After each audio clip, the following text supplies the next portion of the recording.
Друзья, всем привет! Сегодня, как и обещал, покажу вам, как я копчу сало. Взял вот таких вот два кусочка. Прежде всего, конечно, сало нужно посолить. Солить так, как вы любите. Я покажу, как солю я. Нарезаем так вот сантиметра через 4-5. Такие вот делаем надрезы для того, чтобы оно у нас лучше просолилось, лучше пропиталось ароматом специй. Вот так вот до шкурки практически разрезаем. Один кусочек мы закоптим, а один просто засолим. Будем употреблять в соленом виде. Нам потребуется, естественно, соль. Лично я добавляю сюда перец черный, перец красный для аромата, скажем так. Прям добавляю, не стесняюсь. И крошу лаврушечку обязательно. Прям так вот меленько я крошу. И все это дело перемешиваем. Вот такая вот у нас получается замечательная смесь для засолки. И лично я обязательно добавляю чесночок, резанный мелко чеснок. Чеснок режу пластинками тоненькими такими. Так, затем берем подходящую емкость. На дно насыпаем соли таким не сильно большим слоем. Главное, чтобы наше сало лежало на этой соли. И начинаем обваливать его в этой смеси. Сюда вот забиваем наши надрезы, чтобы хорошенько просолилось, ароматное получилось.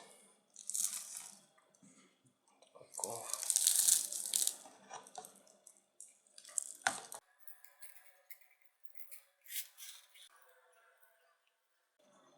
Существует мнение, что сало солью не испортишь, что оно лишнего не возьмет. Сало пересолить невозможно. Ну, не знаю, лично мое мнение такое, что все-таки сало можно пересолить. Поэтому я его вот обсыпаю так, чтобы оно было так вот обваленным, скажем так, соли. Слишком сильно, я считаю, тоже не надо усердствовать. Но это лично мое мнение. Конечно же, мнений на этот счет может быть огромное множество, как и способов засолки сала. И каждое мнение будет правильным. Потому что каждый солит так, как ему нравится. А раз человеку это нравится, такой способ засолки, то значит он имеет право на жизнь. А теперь не забываем про чесночок. Я прямо его так вот стараюсь набивать вот эти вот разрезы. Сальце у нас пропитается, будет ароматное. Отлично. Желательно такую емкость, чтобы сало плотненько в ней находилось. Ну вот, по сути, и все. Процесс засолки, как вы видите, занял у нас немного времени. Сейчас ставим в холодильник на 3-5 дней. И потом я вам покажу непосредственно процесс копчения. Ну вот, прошла неделя. Сальце у нас просолилось. Я побольше решил его все-таки посолить подольше. Потому что сало с мясом. Чтобы уже наверняка... Какой аромат. Вот видите, там тут лук немножко образовался. Вот этот кусочек мы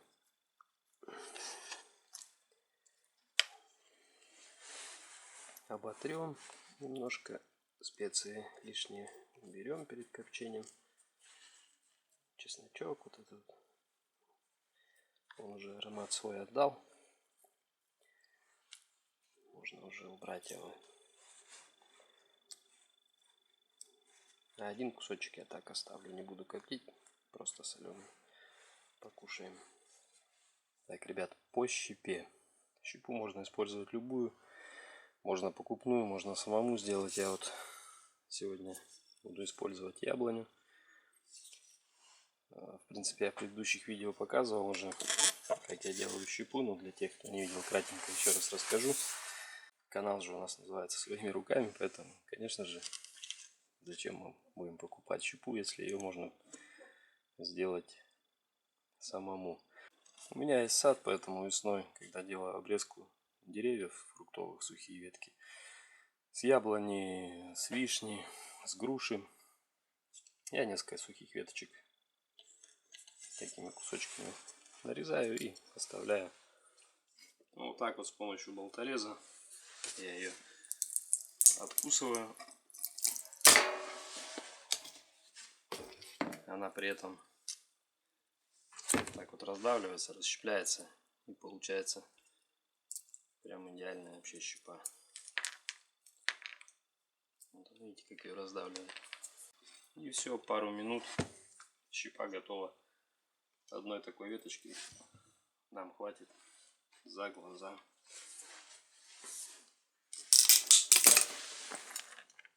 Теперь укладываем щепу на дно коптильни.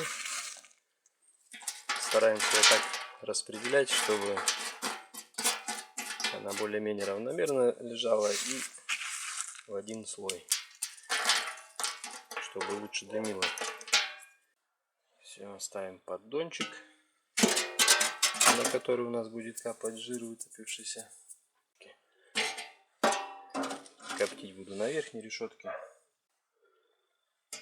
чтобы не так сильно сало плавилось у нас.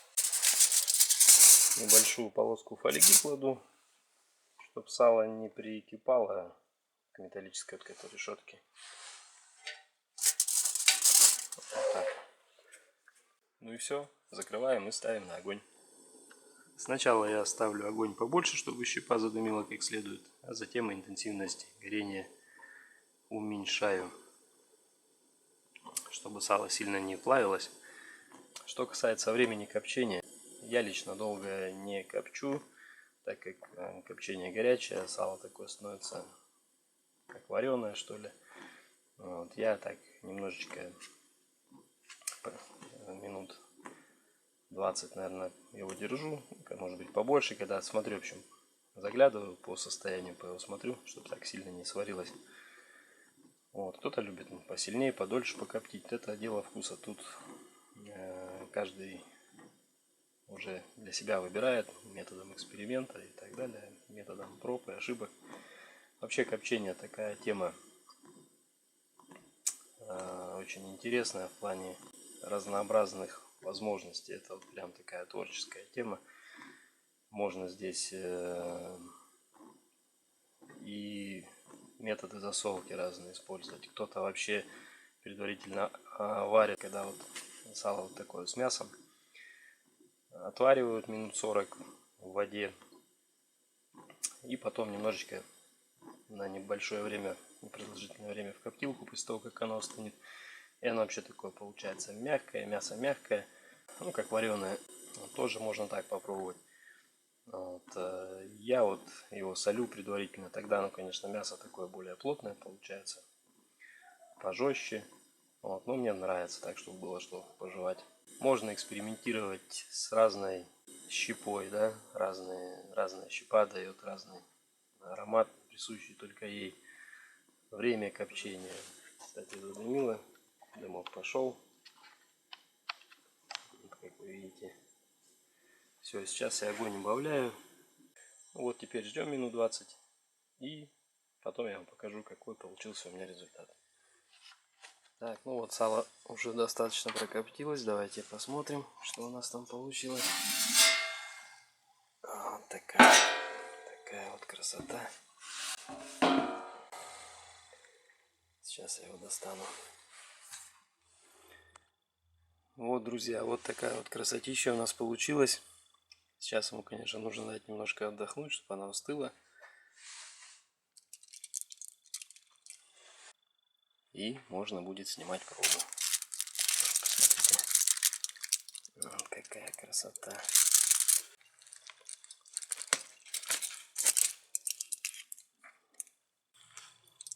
Вот такое вот изумительное получилось сало. Ароматное. Просто не передать. Всем спасибо за просмотр. Всем приятного аппетита. Пока.